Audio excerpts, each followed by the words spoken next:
5 days a week in the office, long commutes, crowded buses, traffic, congestion, cubicles, intrusive colleagues. Ah, the joys of the work world. Oh wait, many of us no longer work that way, at least not 5 days a week, not since the pandemic. Work from home rates have settled down since around 2023 to levels that are 3 or 4 times higher than they were before the pandemic. But the consequences for individuals, families, organizations, cities, the economy, and society at large continue to play out. Stay tuned as we discuss some of these consequences in today's episode.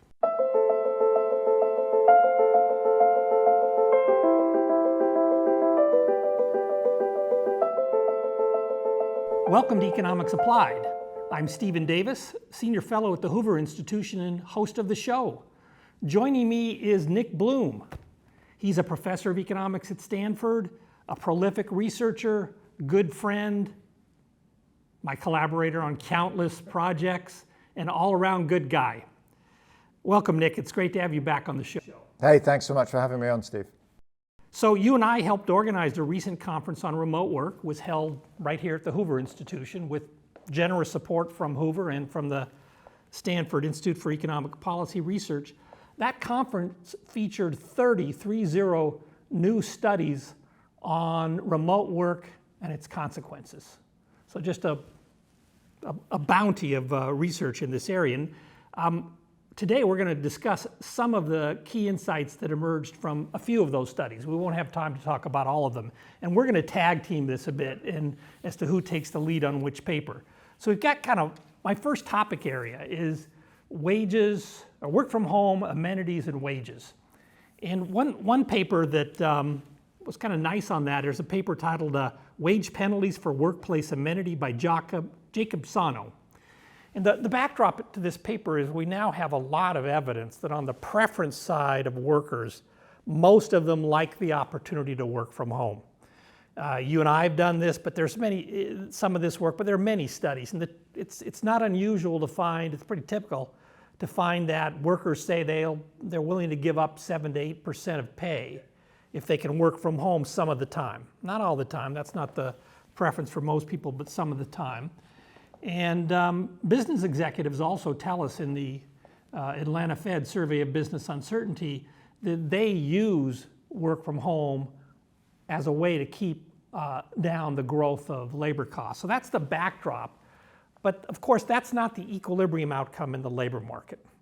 So what this paper is trying to do is figure out, well, what is the actual compensating differential associated with working from home for those people who work from home when they could have a job where they go to the office 5 days a week.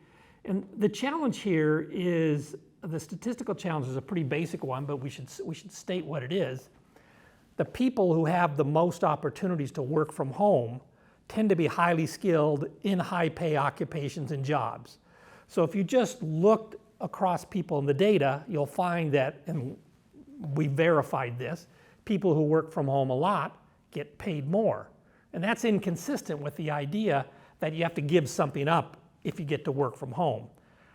So what this paper does, the key innovation in this paper, and it's using the survey of working arrangements and attitudes, is when they look at the statistical relationship between work from home and pay, controlling for a bunch of observable characteristics of the workers, they also control for what the person was earning in 2019 before the pandemic hit, which brought this explosion of work from home opportunities.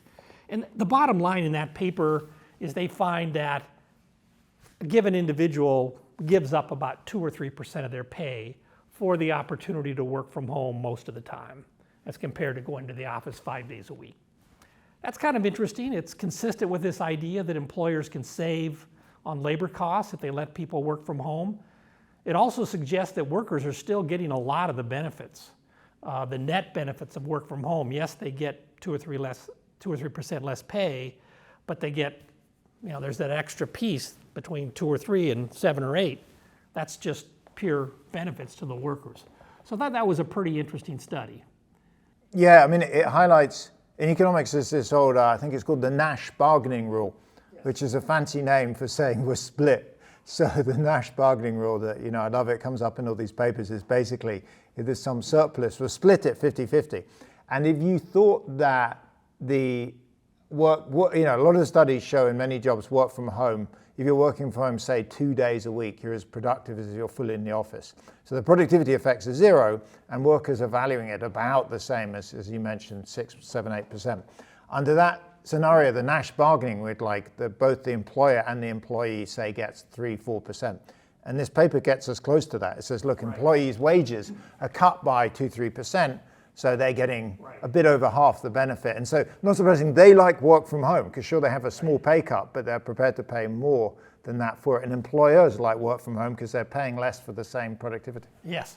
So that actually brings us to, I think, the paper you wanted to talk about, which you tell us about it. But I think, as I understand it, managers don't know how much workers really value work from home, which may explain why we're not all the way to the Nash bargain. Yes, exactly. So there's a paper called Do Firms Know What Workers Want? And Simon Cordes presented it. And the basic idea, the results echo something I've seen from talking by now. I've talked to hundreds, thousands of firms and managers, which is it seems that managers underestimate how much employees value work from home. And the way they get at it is they run surveys in Germany. And these surveys are these classic surveys where they ask you to choose jobs, and they vary pay and vary amenities, including work from home. And they ask, which one would you pick? And then which one do you think other people will pick? And they know whether you're an employee or a manager. And what you find is managers underestimate how much employees will value work from home. So, employees value it the same as 6 to 8% pay increase, but managers are thinking it's only worth 1-2%.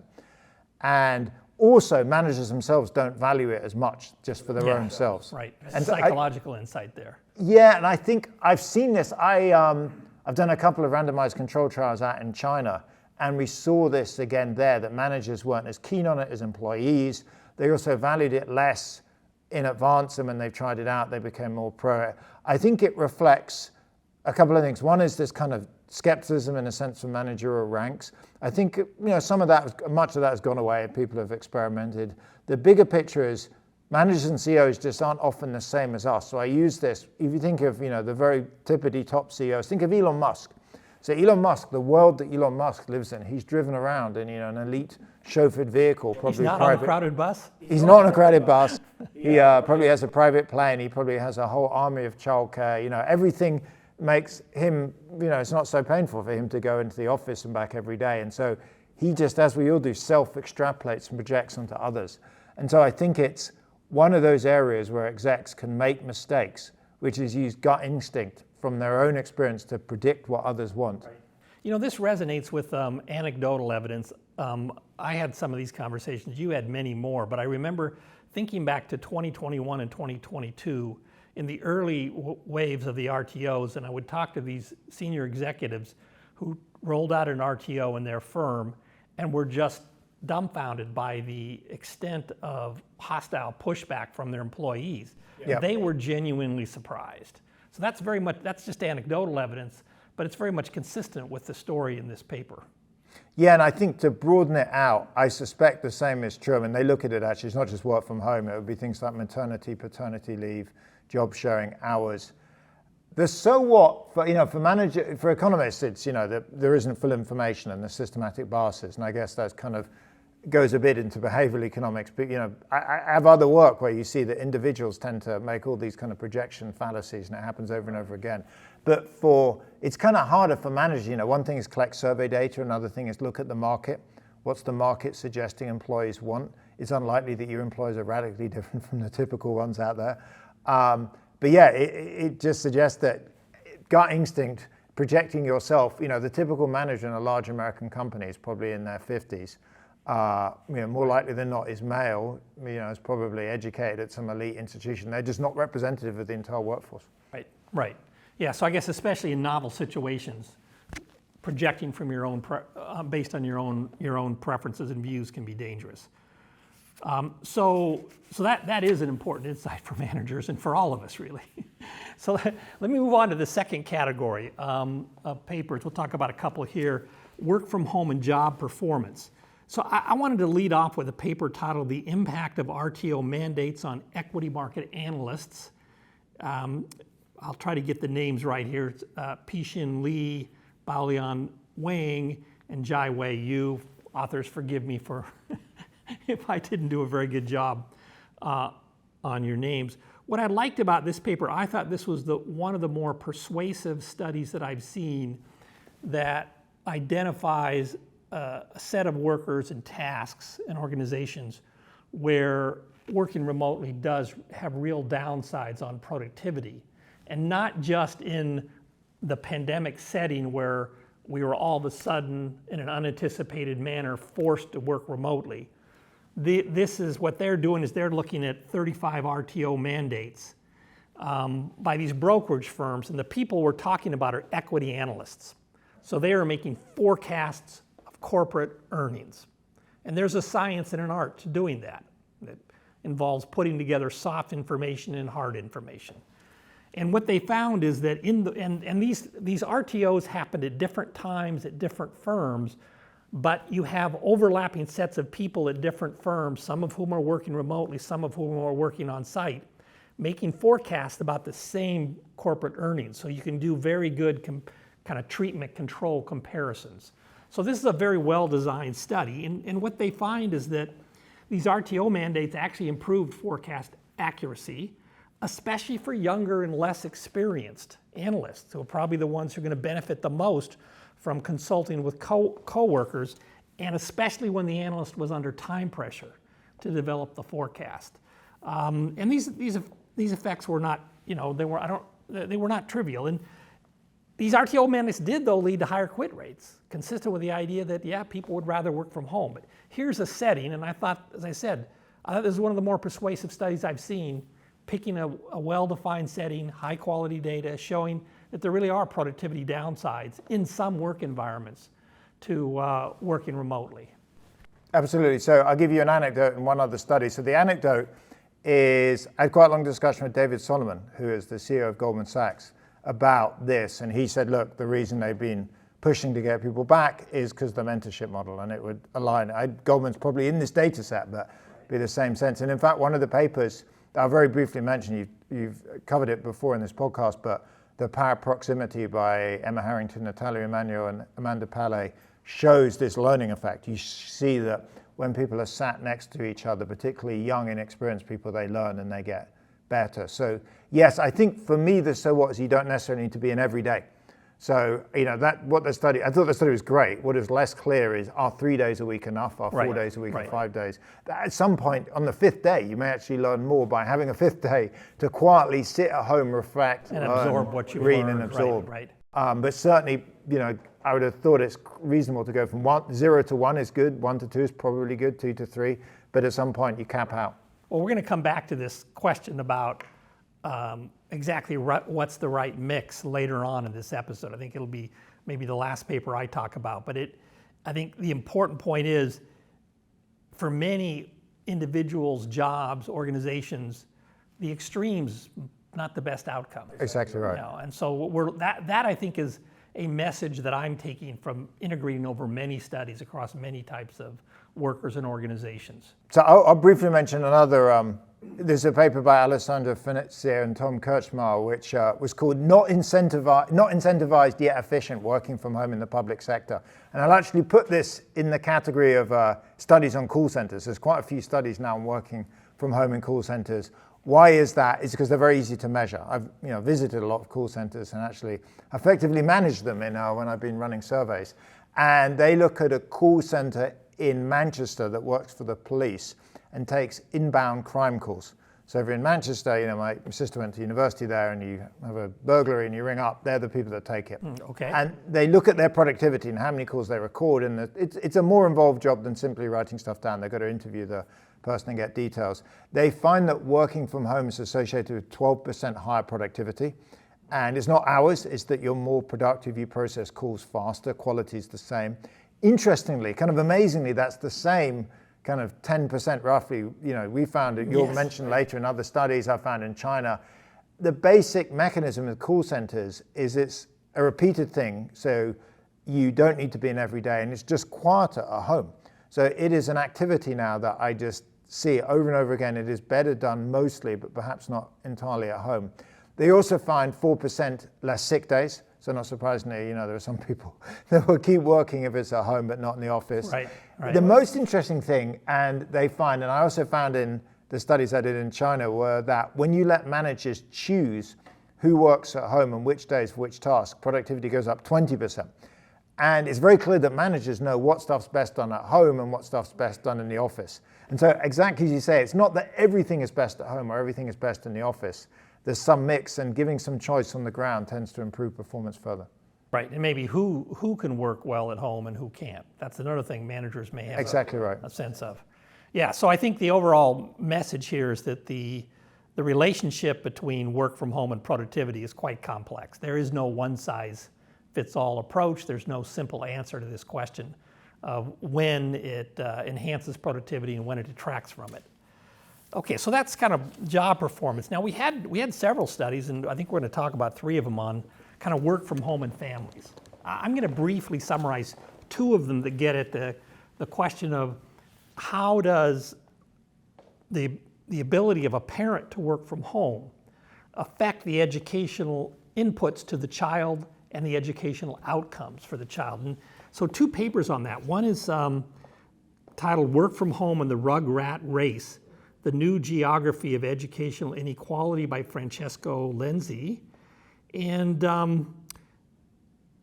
what they do, this is a study using the American Time Use Survey data. They're doing something fairly straightforward but sensible. And just the way the Time Use Survey works is people are a randomly selected set of Americans are interviewed and asked detailed questions about how you're spending time the day before, like in 10 or 15 minute increments. And so what they find is that people who work from home on those diary survey days spend more time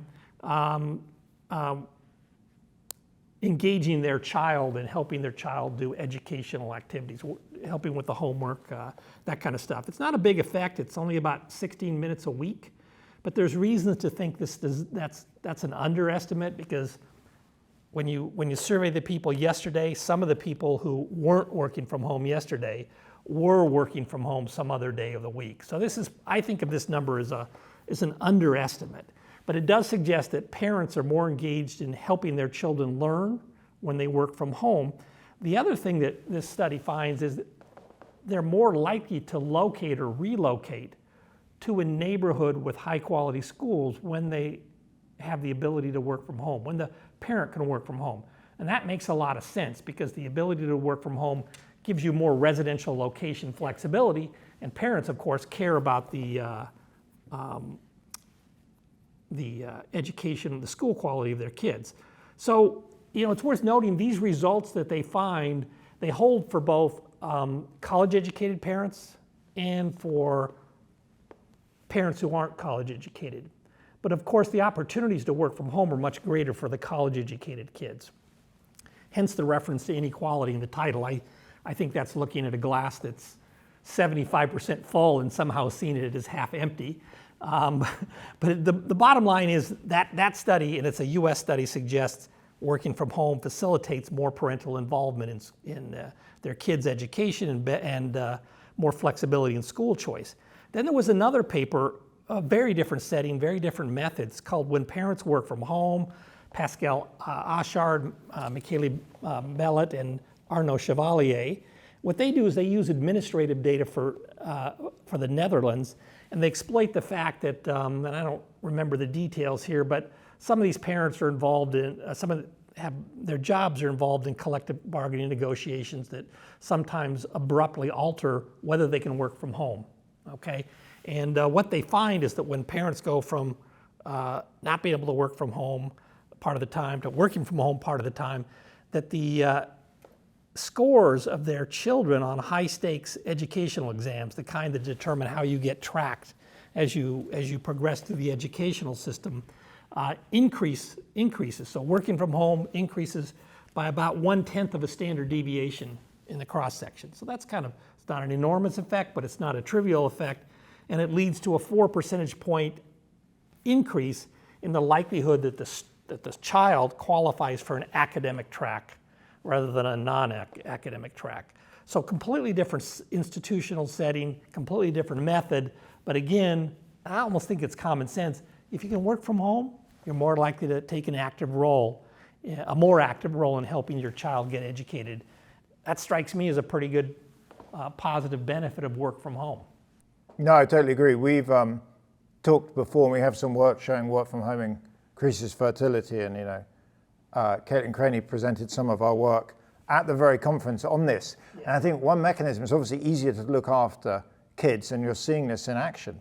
And for every hour saved, I think when we surveyed it, you see roughly, for every hour saved on commute, roughly half of it you're spending on leisure. So you're watching, playing games, watching TV. I guess I'm showing my age using that phrase. But the other half you're using on what I'd say is more kind of constructive stuff, like you see working on second jobs, but that's earning extra income, household chores, and looking after kids. Looking after kids, yeah. And from personal experience, you must have the same thing. It's not, even if you're spending the time with them just being in the house when you have older. So with younger kids, if you've got a 5-year-old, making sure they're doing their homework. Yeah, and the loud music isn't coming out, and the odd smells from your teenager's bedroom and this kind of stuff. So yes, I think there's a kind of direct and indirect effect. I'm not surprised. I was going to mention a very fun kind of informative paper by Aruna Ranganathan, who it was called The Double Edge of Flexibility, Task Design, and Gendered Focus in Remote Work. And what Aruna did is she collected a lot of data in India on male and female tech workers, including some quite detailed time diaries, and looked at what happened when they worked from home versus worked in the office. And you'd probably not be surprised to hear, but maybe horrified, which is when men worked from home, the obvious happened. They gained about 15 minutes of focus time a day. So they found working from home quieter and more peaceful. When women worked from home, they lost on average 30 minutes of focus time a day. And she had a series of kind of amazing eye-opening anecdotes of stories of, mothers at home with signs on their doors saying, quiet working, please don't disturb, and kids bursting in, or in-laws, or, both of the spouses are there, there's a delivery at the door, and, it's the woman that's expected to go and pick it up. It kind of reminds me just practically of having to talk to so many employees that the gendered side of work from home goes in both directions. There's some extent there's this sense that, as Aruna says, that workplace is actually an oasis, a sanctuary of kind of quiet for women, that they can escape the noise and chaos at home. On the other hand, you also hear people claiming, well, actually women want to go home because they're often the primary care workers. And this thing cuts in both directions. And what we've actually seen in the US data is work from home levels amongst men and women are very similar. But I think there's powerful forces pushing in different directions. When I've talked to individuals, they've often had very strong views about they very much do want to go into the office to escape home versus others that want to be home. And Aruna's data is right on point. Didn't Aruna also have an anecdote about when the father puts the sign on the door that says "Do not disturb" working, he's left undisturbed for hours on end. There was one story like that. So yeah, exactly. The kids ignore it, or some kids ignore it if it's the mother who has the sign on the door, but they respect it if it's a father who has the sign on the door. So yeah, there are these differences in the way things play out. That was in India. What was the setting for that? That was okay. Just to make sure I didn't miss that. All right, so let's take up last couple papers, and one, this is a paper you and I are co-authors, and our other co-authors are Chevet Aksoy, Victoria Marino, and Cem Asgazel. So this is a paper, and there's really two papers. I need to give a little background to this one, where we've been cooperating with a very large Turkish firm called Tempo. They are the largest call center supplier of customer service in Turkey. So they've got a few thousand employees and many work teams with call center agents and supervisors. So they have a very interesting experience since the pandemic. So before the pandemic struck, they had very traditional working arrangements. Everybody came into the office 5 days a week. They worked 8-hour shifts 5 days a week. There'd be work teams of 10 or 20 agents with a supervisor. There were several locations, all in urban centers around Turkey. The pandemic hit in 2020. The government said, you've got 2 weeks to move everybody remote. So they went completely 100% remote in 2 weeks, bought everybody personal computers, got them set up, and so on. And in our first study, not the one that was given at the most recent conference, it was given a year ago, called Remote Work Employee Mix and Performance, we had very detailed data at the individual agent level on the calls they were handling, how efficiently they handled them, the quality of their treatment of the customer, and so on. And what we found, and I think we were rediscovering and quantifying something that company had also figured out, productivity went up when these people started working from home. And it's really the phenomenon you described earlier. The picture of their office is a bunch of people. They don't even have cubicles. They're just crowded next to each other around desks. They're all talking on their phones. It's, you got 20 people in a very small space.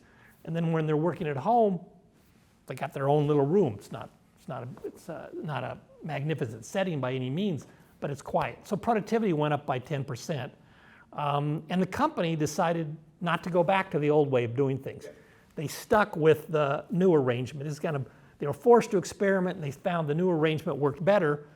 And they also discovered that they were now able to attract high-quality applicants from kind of the more rural and interior parts of the country who previously would have found it time prohibitive to commute into the urban centers. So that was the first study. Just to focus, that big finding there was work from home allows you to recruit better people. Right. And we've seen this over and over again, particularly more educated people that would never make to the central office, but now you let them work from home. Exactly, and a lot more women in Turkey. And the wage rate, I think, on numbers, the wage rate was the same, and there was a nationally, and the number of employees with a university degree roughly doubled. So they got better employees by kind of standard measures as a consequence. Existing employees also became more productive. There was one downside, though, and this is what sets up the second study. Retention rates went down once they moved to the fully remote model, and we have survey data that kind of gives an indication of why that is. People felt somewhat detached from the organization. They didn't feel a sense of cohesion. They felt socially isolated. So the company says, well, worried about this. We're getting great productivity, we're getting great people, but we can't keep them very long. So we suggested an RCT. Unfortunately, they went along. And the RCT was to say, randomized controlled trial.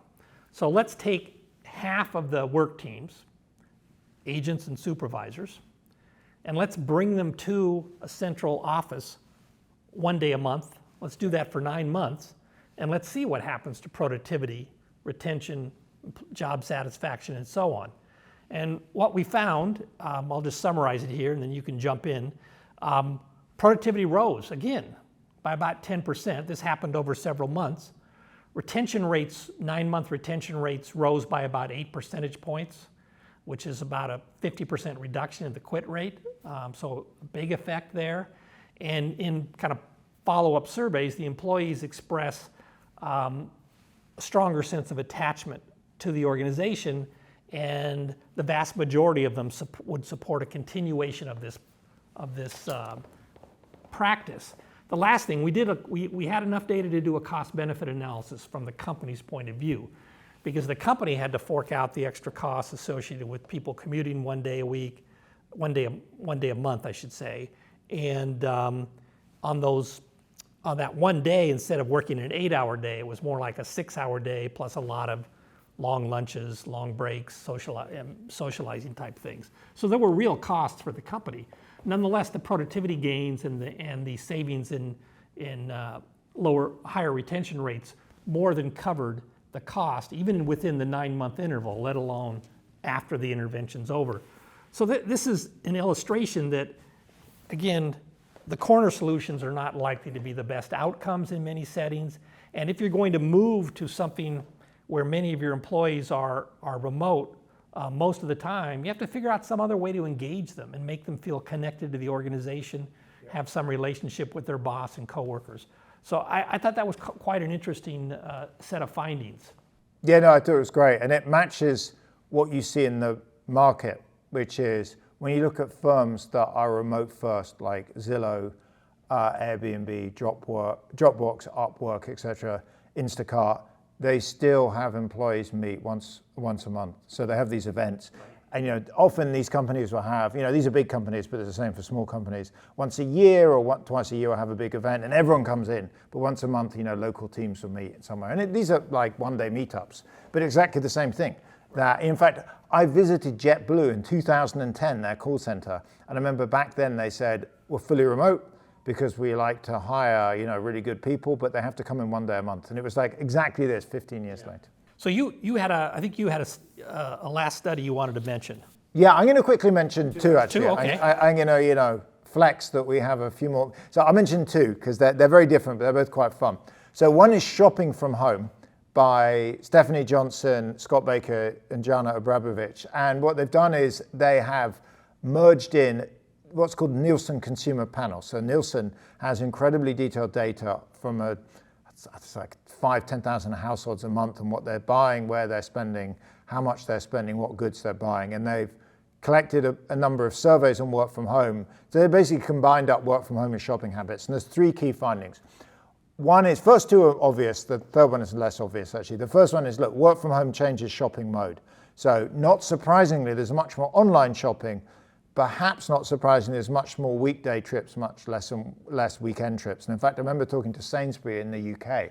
They said pre-pandemic Saturday was the busiest day of the week, and it's now Friday. And that's the day people are supposedly working, but apparently not. So second finding is it increases total spending. So people are just spending more money on shopping, and you can have lots of reasons why. You see they're buying more products, they're buying a wider range of products, they're particularly spending more on food, unsurprisingly, because they're cooking and household goods, and less on health and beauty. So all those jokes about deodorant sales have plummeted are probably true. And then finally, that was less obvious, kind of interesting, was it increases the prices are paid by consumers. So consumers are shifting towards higher priced items. They are taking less advantage of deals. They're using less coupons. It's not totally obvious why.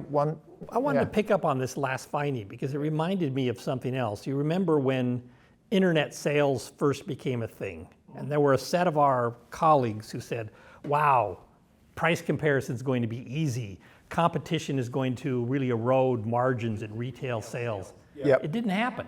Exactly. And part of the reason it didn't happen is because it's still, you got, doing the comparisons.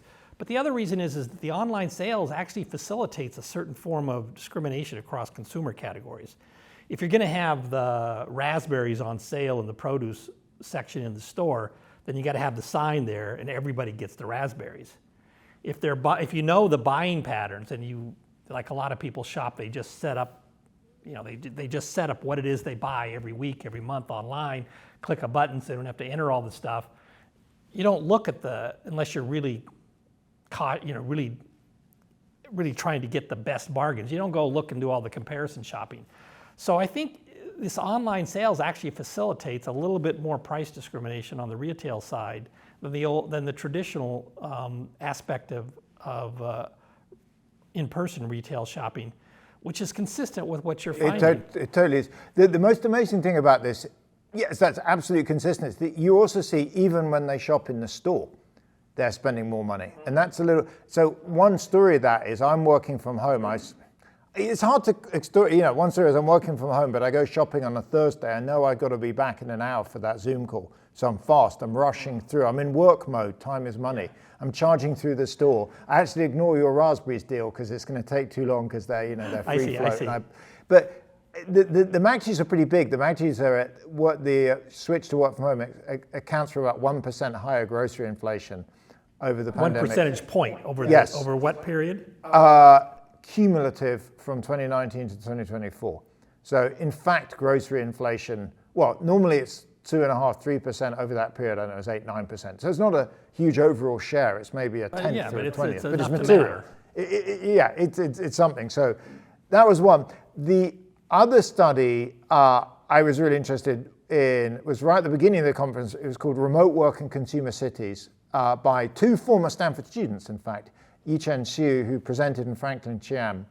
And what they did is showed, well, look, we all know cities are struggling. City centers, maybe perhaps not New York, but many city centers are struggling. There's still a lot of empty office buildings. So elite office buildings, what's called kind of class A, is doing okay, Right. But outside of that, it's struggling. and relatively rents and prices in city centres are down relative to the suburbs. But they showed what's happening is cities are seeing now a revival powered more by consumption than work. So they have incredible SafeGraph data on tracking cell phones and seeing where people are traveling. You're seeing a big surge in what they call amenity foot traffic into city centres. So what's going on? People are working from home, but they're going in to shop and they're going in often to go out for dinner in the evening. They're getting kind of, tired of being in all day. And this is particularly true for high-end parts of the city, so nicer parts of central New York. I mention this in part because living near San Francisco is seeing a revival. Partly it's powered by AI, but partly it's powered by more people going in to, go to the theater. They're getting their act together a bit. They're trying to clean up the streets, make the place a little bit safer. Yes. Yes, so that it's more fun and you feel more secure to go into the city. Yeah, someone said where San Francisco came from, it was hard to get any worse. So yes, the crime. They fixed some clear policy blunders, but it is part of the bigger, broader theme we're seeing across American cities that people are returning. And we had our stuff on long social distancing. People are no longer trying to social distance. They want to go out, they want to shop, and they seem to prefer to do that in city centers rather than the suburbs. Yeah. So this is actually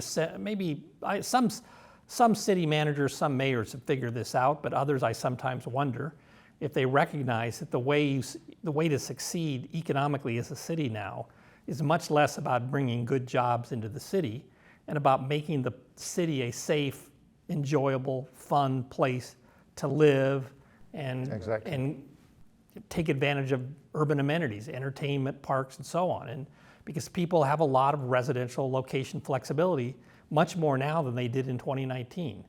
And that means cities have to compete with other cities in a somewhat different way than they did in the past. Totally agree. Exactly right. So we've actually managed to cover 1/3 of the papers, I think, that we had at this conference. I'll post a link to all of the papers, the whole conference website, and as well as we talked about a few things we've talked about that came up in other podcasts, including the paper on the power of proximity. So we'll put those links on the website and so on. But it's been fun, Nick, and I continue to be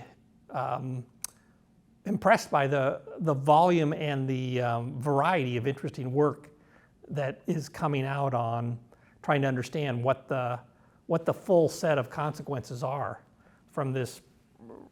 Really, revolution is not really, I don't think it's too strong a word for the way we work, and also to, at least for some people, and how we live. I think you're right. My sense is this is the biggest change to US labor markets probably since World War II. So in World War II, what you saw was the start of a long trend towards increased female labor force participation. Men went off to fight. They got women into jobs. They found they did, just the same as men. And so from that point onwards, that was a huge change. This is kind of shock 2.0, which is, hey, work from home works. It ain't perfect, but it has some real upsides, and firms have experimented, and it's now here to stay, and are now looking at how it's affecting everything around us in society. Exactly. Okay, thanks so much, Nick. It's been Thanks great so much, chatting Steve. as usual. Yeah, thanks for having me on. Take care.